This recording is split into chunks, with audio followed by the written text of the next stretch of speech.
I have a fundamental question to ask Kenyans. When somebody works abroad and they are granted leave from work, where are they supposed to go? Slovakia or the desert in Namibia? I mean, they go home. That is the most logical thing to do. So it's common knowledge that Matiangi works for an international organization in Washington, and he was granted leave from work and he came home. The guy hasn't and did not address the press, has not declared candidature for any seat whatsoever to the best of my knowledge. Yet for some reason, State House has unleashed all manner of arsenal on his persona. Which begs the question really, why are they so rattled? Why are they so riled up? What is it about this man that has them so beleaguered? You know, it's unfathomable. Sudi, a grown man with 2 wives, went on TikTok live, behaving like a teenager still on wet dreams, just to verbally diarrhea on the persona of Matiangi. Then we have this other one of Nadis called Gerard Gay, who is vertically challenged both physically and intellectually, prattled on X ceaselessly. Then there's this one that Homa Bay had the misfortune of electing as MP. This one whose dental formula is hued like feces.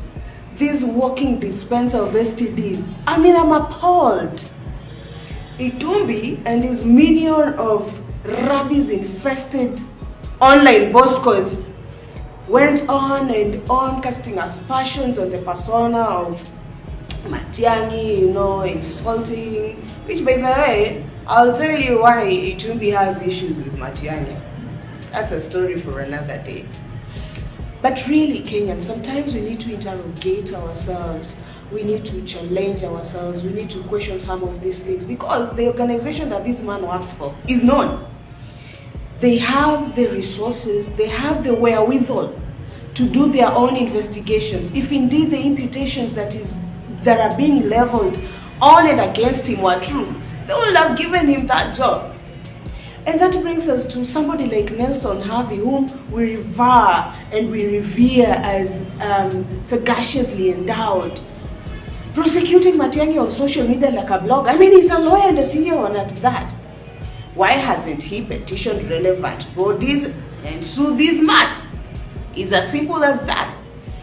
If he's teetering on Twitter and bloggers the ilk of Aoko are also teetering on Twitter, then what distinguishes us? I mean, what's the difference? There has to be levels. There has to be levels, and that is why I have absolute respect for Kiam Tata.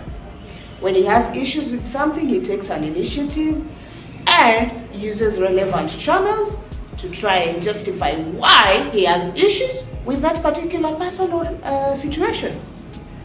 But bottom line is, I cannot declare support for somebody who has not even declared support.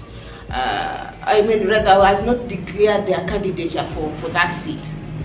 All I'm saying is, we need to challenge ourselves and ask ourselves questions. Why is it that simple towns in this broad tree of government are so rattled by the supposed candidature of Matiangi, which he hasn't even declared in the first place? Why are they so mad at somebody who has not even declared that he wants to be president? William Ruto, when I told you Raila Odinga has joined the broad-based government to dismantle, to finish Kumalo, to finish you completely and dislocate your leadership, you thought I was lying and joking. Odinga knows you very well. You are a crafty president. Odinga knows that you are a liar. Odinga can't trust you. You know, remember you worked with Raila Odinga, Mukiwa Pentagon. Odinga understood who you are. You are of ambitious. You wanted power hata wakati alikuwa. Odinga amecompete na wewe in one platform akitafuta kiti ya urais na wewe ukiwa. He knows how crafty you can be.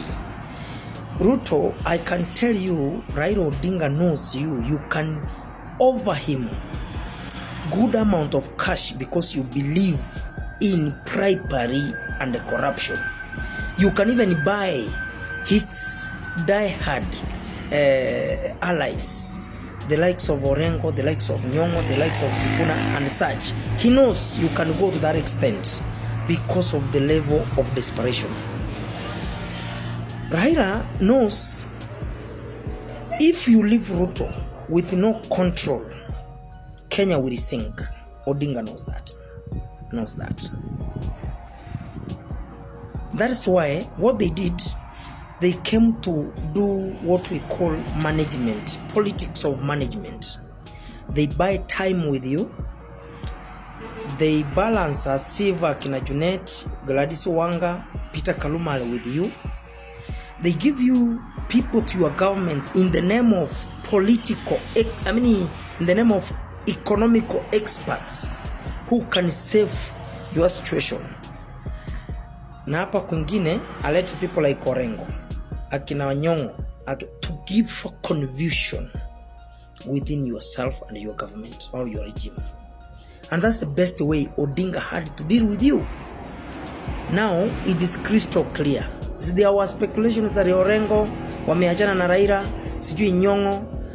I told people, if they are confident of Raila Odinga, one is Orengo, kwanza si Orengo, Anyang' Nyong'o. It starts with Anyang' Nyong'o, then Orengo, then the likes of Sifuna comes in. You understand? Odinga cannot lose his people to save you, Ruto. Let me tell you this, and I bank this somewhere. Odinga will exodus, will migrate with the people from your government, including those you trust. Odinga will move out with the cabinet secretaries to another formation yenye iko pale nje. Odinga is a visitor in your government. He can leave anytime. Believe in what I'm telling you. History tells it all. And Odinga can't trust you for the second election as president. He knows you can be caliber. You can finish those who will be in your next regime once you are re-elected as president. So hii mambo ya second term labda ni second term ya watoto wenye wanafungua shule, lakini second term kwa urais, hiyo Odinga forget it. Odinga will not support you. And to Odinga supporters, go slow. Odinga has another card. Go slow. Msianze kutukana watu wanasupport Matiangi, watu wanasupport Rigiji, watu wanasupport Kalonzo. Go slow. A lot is cooking, a lot is in the kitchen. Go slow. Nawaambia mimi naelewa chenye nazungumza. William Ruto, when I told you Raila Odinga has joined the you are watching Wasource TV to finish Kumalo, to finish